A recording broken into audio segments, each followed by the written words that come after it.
Fildemi ti sot je tek programi Jashtë Kazanit. Besoj e di pse quhet Jashtë Kazanit. E kuptova. Çfarë kuptove, do më thuash dhe në? Jo, kuptova titullin e projektit, domethënë, është shumë i gjetur, aq më tepër që dikush përdor Kazanin për të bërë raki, dikush për të bërë politik, dikush për të sulmuar ca njerëz tjerë, e kështu me radhë. Çfarë do të thotë Jashtë Kazanit për ty? Që jemi jashtë ullisë, domethënë jashtë varbullës, megjithëse unë shumë shpesh për atë që e ka shpik shprehjen jam brenda Kazanit. Okej. Nëse ne do të thoshim një gazetar dje dhe një gazetar sot, kush është ndryshimi?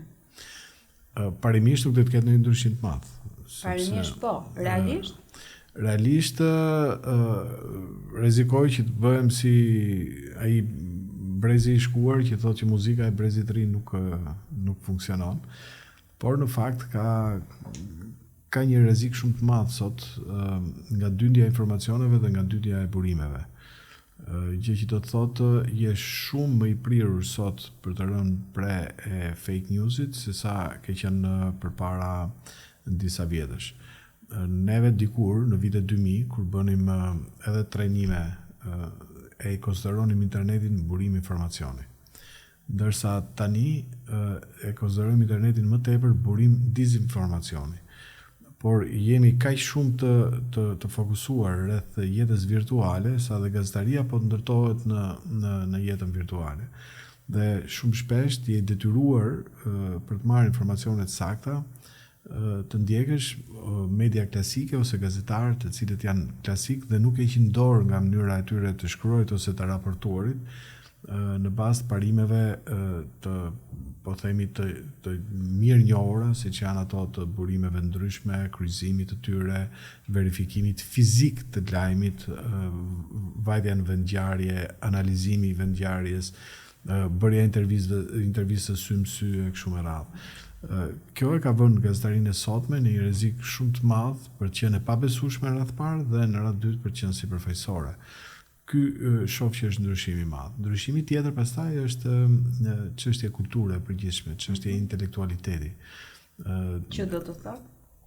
Do të thotë që për çështje të caktuara gazetarët marrin analiza të përsipta dhe nuk shkojnë të lexojnë ose të thellohen për sa i përket ngjarjeve historike apo ngjarjeve të cilat kanë një zhvillim të dikurshëm. Pra që janë vazhdimi një zhvillimi të dikurshëm. Këtu na prish punë pastaj Wikipedia. Po i hedh në erë të gjitha burimet e informacionit historik, që gazetarët e sotëm mundi bëre që ju mungon. Pjesa tjetër pastaj është çështje e zotërimit gjuhës, e të shprehurit dhe përdorimit fjalës. Media sot dhe media dje. Kush është diferenca edhe në raport me besimin që qytetarët kanë, edhe në raport me sa dëgjohet zëri real i tyre? Unë nuk mendoj që është faji i qytetarëve ose faji i rrjeteve sociale nëse mediat sot janë të pabesueshme ose nuk janë serioze. Domethënë, pak a shumë janë të njëjtat media, nuk është se kanë ndryshuar, janë të njëjtat logo, thjesht ndryshimi mund të ketë ndodhur në shtypin e shkruar, që nga i shkruar është bërë virtual. Pjesa tjetër mbetet ajo që është dhe kanë dëshiruar mediat që të jemi në këtë lloj derexheje, nëse do përdorim një fjalë të huaj. Unë e shoh vetëm në një pikë vështrim rrezikun. Dikur mediat e djeshme dhe nuk po shkoj shumë larg, po shkoj në vitet 2000, kishin një pronar, kishin një sponsor, por kishin një organigram të brendshme e cila kishte një drejtor, kishte kryeredaktor, kishte redaktor, kishte gazetar, kishte operator, montazhier e kështu me radhë, që flasin për mediat televizive, ato më komerciale, ato më të djegur. Në momentin kur pronarët vendosën të bëhen editor, pra të bëhen ata drejtorët, bëhen ata përcaktues të politikës editoriale, media ka pasur një krizë të madhe besueshmërie, të cilën për fat të keq apo të mirë nuk e ka vetëm Shqipëri, këtë lloj metamorfoze, këtë lloj degradimi. E ka edhe në vendet e perëndimit. por shumë media aty edhe për mënyrën se si funksionon tregu kanë arritur të rezistojnë, në Shqipëri nuk i kanë rezistuar dot. Tashmë, në qoftë se ti do të bësh gazetarin, nuk raporton më tek linja, po duhet të komunikosh drejt për drejt me pronarin. Kjo është shumë e dëmshme. Pra kemi të bëjmë jo me një media, po me një biznes. Raporti ky është pastaj. Fakti është që është biznes, dhe po ta vësh re në disa forma agresive të biznesit, siç janë këto programet investigative që po kthehen programe, jo gjitha, po flas një pjesë e tyre kthehen programe gjobvënie, ku biznesi i X media ose Y media mbahet pikërisht nga kërcënimi, nga shantazhi. Dhe kjo sjell një pabesueshmëri të madhe, sepse në momentin e parë kur ti e hap tash të quhet një investigim publiku është me ty, pra do ta ndjek, në momentin që ti merr pagesën dhe ndërpret investigimin, atëherë ti humbet besueshmërinë. Dhe kur do të vësh gjobën e dytë, s'ke më sukses. Kë duhet ndjekë qytetari? Pra nëse ne flasim për besim, nëse flasim për informim, nëse flasim për edukim, se ky duhet ishte në fakt roli i medias dhe ky ka qenë. Një qytetar i thjesht kë duhet ndjekë dhe si duhet informohet? Qytetari thjesht është e pamundur që unë të jap një formulë morale, të them të ndjekësh filan televizion apo Y televizion. Në radhë parë ai ndjek një burim caktuar informacionin pas shijeve të veta politike, interesave të veta financiare, apo botës kulturore që ai ka kriju. Domethënë, një qytetar që është i bindur që toka është e sheshtë dhe bota është e mbushur me komplote, duke filluar nga vaksinat edhe deri tek zhvillimet politike, me siguri do ndjeki media, të cilat mund të jenë edhe podcaste të kësaj natyre. Domethënë, njerëzit tani kanë filluar të orientohen në bazë shijeve tyre. Nuk është më media me rol edukativ që edukon të shije, tani janë qytetarët që mundohen të edukojnë median.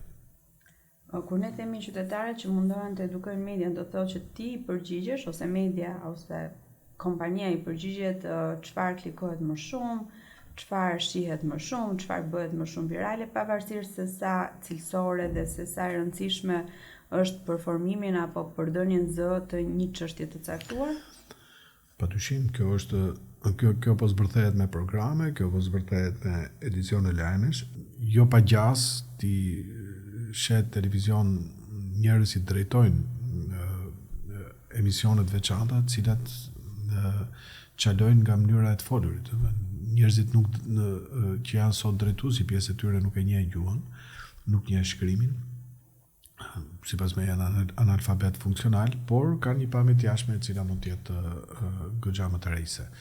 Pra, kemi të bëjmë me një vërshim të kësaj lloji nevoje me një justifikim të vetëm, e kërkon tregu. Gjë që s'është e vërtetë. Sa e dëmshme është? Është shumë e dëmshme sepse po formohen gjenerata të cilat mendojnë që jeta është ajo që shohin televizion ose që shohin nëpër rrjetet sociale. Pra, tashmë është bërë legale prostituimi i lartë i shoqërisë për gjitha llojet e temave. Për shembull, bëj një program përditshëm, unë jam shpesh në presionin e prindërve, kjo është tragjike, por edhe të njerëzve të tjerë, të cilët duan të sjellin goca të fare të vogla, 15-16 vjeç në televizor, t'i reklamojnë për bukurinë e tyre ose ku e di unë se për çfarë, apo për aftësinë e tyre për të bërë audienca në TikTok, vetëm që i qëllimi final është që këto goca të nisin një karrierë në Dubai, fjalë vjen. Kjo është ajo që po na edukohet. Domethënë ne nuk po edukohemi me vlerë. Jo me vlerën, por thjesht me faktin që për të jetuar ti duhet të bësh një punë. Në këtë punë duhet të bësh karrierë, do fitosh fillimisht pak, pastaj do fitosh më shumë, derisa të krijosh jetën tënde. Ne po edukohemi që në qoftë se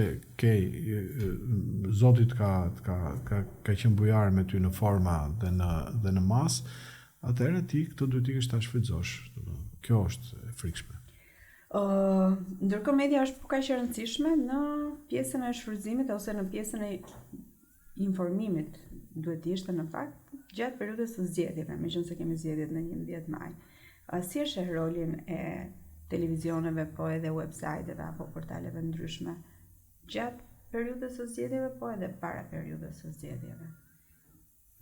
Shoh të parëndësishëm derisa zyrat e marketingut që në momentin që po i afrohen fushatës bën shumë aktive për të mbledhur para që vinë nga burime politike dhe jo vetëm në funksion të këtyre zgjedhjeve. Prandaj tashmë nuk ka ndonjë enigmë të madhe. Ne e dim kush do fitoj, ne e dim kush do humbi, ne e dim edhe çfarë do ndodhi mbasi do humbi. Prandaj në këtë lloj situate që jemi, mediat duhen mbledhin paratë atyre të cilët kanë ndërmend të hedhin në funksion të fushatës elektorale. Është e dobishme ose është mirë sot të zgjedhësh të vazhdosh të jesh një gazetar? Jo, gazetaria nuk është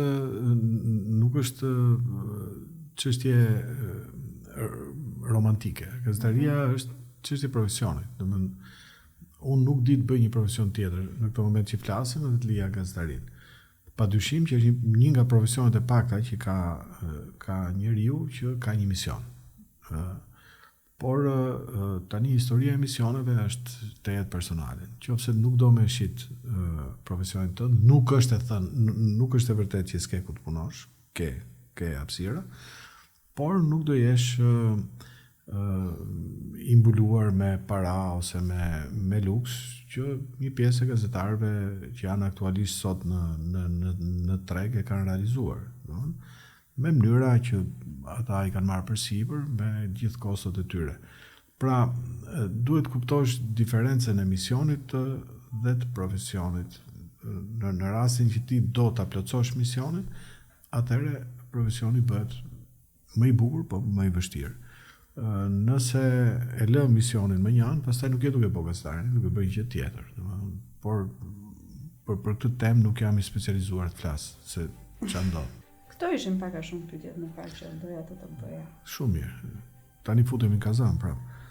Jo, jashtë kazanit kemi ngel në të dy, nuk futemi dot brenda kazanit, edhe po të duam, s'na pranon më njëri tashmë, s'dim ta bëjmë atë lojë.